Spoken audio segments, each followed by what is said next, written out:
갑진년 을사년 2025년 중에 죄는 없지만 삼수로 인해 잠시나마 옥고를 치러야 한다는 것입니다.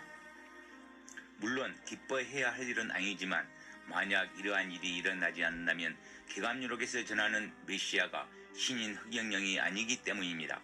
그럼 저의 지금까지의 영상의 내용이 틀리게 되니 어찌 여러분께 거짓으로 많은 사람을 현혹할 수 있겠습니까?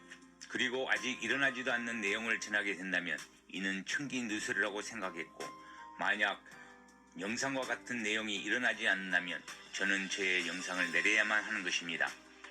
왜냐하면 개감유록은 흑영령 시인님의 기록이라는 저의 이야기가 틀리게 되니 이것이 저의 발목을 잡고 아무것도 할 수 없게 했습니다. 개감유록에서는 지금 시기에 일어난 사건 중 가장 중요한 내용을 담고 있는 영상에 나오는 남사고 비결과 마룬론 은비가의 구절은 같은 내용으로, 이 구절이 실제 일어나지 않고서는 더 이상 여러분에게 메시아 찾기 프로젝트라는 콘텐츠를 통해 여러분과의 소통이 어렵다는 판단에서 잠시 때를 기다리고 있는 상황이었습니다. 제가 말씀드린 개감유록이 신인 흑영령의 기록이 정확히 맞다고 한다면 반드시 이때쯤 흑영령 시인님께서 잠시나마 옥고를 치르는 시간이 오게 된다는 것입니다. 개감유록의 내용에 따라 한편 슬프지만 흑영령 시인님께서 인류를 구원하실 메시아가 분명하다는 것을 만인에게 확신있게 전할 수 있기 때문입니다. 그래서 이 시기를 기다리지 않을 수 없었던 것입니다. 마침내 흑영령 시인님을 의미하는 세력들에 의해 을사년 2025년 5월 17일 남사고 비길에서 전하는 일이 일어나면서 저는 놀라지 않을 수 없었고, 개감유록은 신인 흑영령의 기록임을 다시 한번 확인할 수 있었으니 신인 흑영령께서 개감유록의 주인공 정드럭이며 제레미야서 보혜사 성령이며 미륵이시며 조울 시후에서 조울의 창조주 하느님께서 인간의 몸을 빌려오신 메시아임을 다시 한번 확인할 수 있었으니 이 엄청난 진실을 여러분께 전하지 않을 수 있겠습니까? 개감유록의 남사고 비결의 내용의 한 구절이 현실이 되면서 개감유록의 주인공이 신인 흑영령임을 다시 한번 깨닫게 되었고, 일희일비하는 심정이지만 시인님의 직접적인 말씀보다 지금의 상황이 일어날 수밖에 없다는 것을 전하고 있는 개감유록의 내용을 가지고 여러분과 공유하고자 합니다. 그리고 다시 한번 나의 깨달음이 틀리지 않았음을 확신하게 되었고, 저의 영상을 통해 여러분과 메시아가 신인 흑영령임을 확고한 신념을 가지고 묵묵히 우리의 위대한 스승이며 지도자이며 흑영령 시인님의 가르침에 따르기를 바라는 마음입니다. 아무튼 작품의 상황을 개감유록의 남사고 비결의 문장을 통해 여러분은 이 모든 현실이 하늘의 움직임이라는 것을 깨달으시고 한치도 흔들림이 없기를 바라면서 그 내용을 말씀드리겠습니다. 저울대를 잡아 인간의 죄의 갱종을 가늠하여 죄를 사하여 주시고 우리의 몸과 마음을 두루 어루만지는 안차를 통해 인간의 병고를 치유하여 주시며 하늘의 뜻에 따르는 사람이 될 수 있도록 심령을 변화시켜 주시니 천하 인민이 크게 기뻐 한우성을 지른다고 하였습니다. 우리는 이러한 흑영령 시인님의 은총과 이적을 직접 옆에서 지켜보아왔던 증인들입니다. 하지만 음의 세력들은 이를 성추행이다 하면서 시인님을 궁지에 몰아 자신들의 이익을 얻고자 지금의 일이 벌어지고 있으니 개탄하지 않을 수 없습니다. 하지만 이 또한 심판에 앞서 저 소두무적의 마귀 세력을 가리고자 하는 하늘의 일이 아니겠습니까? 하늘의 섭리의 가르침을 통해 인간을 하늘이 원하는 사람으로 변화시키고자 매주 토요일 토요 강연과 매주 일요일 하늘궁 강연, 그리고 매일마다 어리석은 인간과의 소통을 통해 마치 미친 듯 취한 듯 새끼소를 찾는 어미소의 울음소리와 같은 흑영령 시인님의 애절하고 안타까워하는 심정으로 우매한 우리를 콩나무 대가리라 재미있게 말씀하시며 섭리의 가르침을 주셨던 것입니다. 하지만 세상 사람들은 이러한 흑영령 시인님의 모든 행위를 깨닫지 못하고 조사하고 비웃게 되는 때라는 것입니다. 오로지 인간들은 이러한 하늘의 마음을 받아들이지 못하니 어느 곳에서 살 수 있겠는가라고 시인님의 안타까운 마음을 표현하고 있는 것입니다.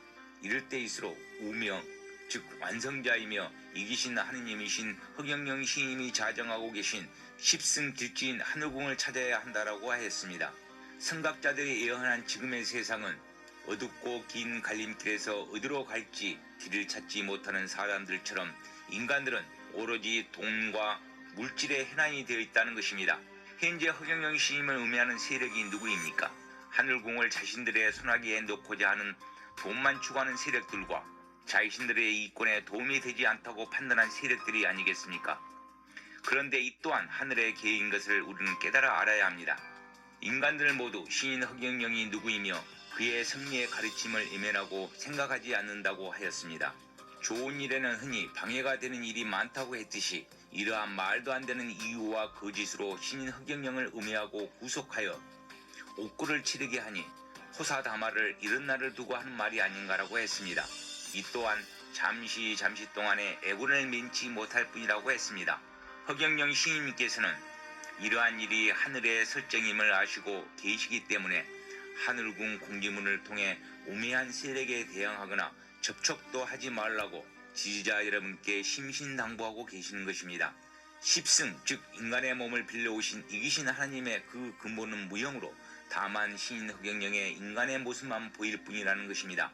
하지만 완성자이며 창조자께서 사람의 몸을 빌려 강림하신다는 사실과 그가 신인 허경영이라는 것을 아는 사람, 즉 하늘궁을 찾아온 전생의 12,000 도통문자인 우리 지지자들은 좌우 돌아보지 말며 허경영 시인님께서 당부하고 가르침을 주신 대로 모두와 단합하여 앞만 보고 전진해야 하며 하늘궁을 지키고 완성해야 한다는 것입니다. 죽음 가운데서도 삶을 얻는 으뜸된 진리가 허경영 시인님과 그의 섭리의 가르침과 시인님의 하늘의 권력과 권세와 권능의 삼풍해인에 있으니 신천촌 하느님을 믿는 마을인 하늘궁을 나가면 죽고 들어오는 사람은 영생을 얻는다는 것입니다.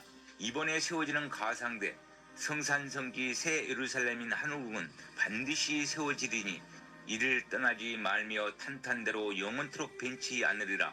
눈에 보이는 것과 눈에 보이지 않는 이 둘을 믿는 가장 중요한 것은 우리 마음 가운데 있으니 도통이란 것은 천지의 이치를 깨닫는 것이요 가상세계와 현상계의 무형이란 것 또한 예가 아니라는 것입니다.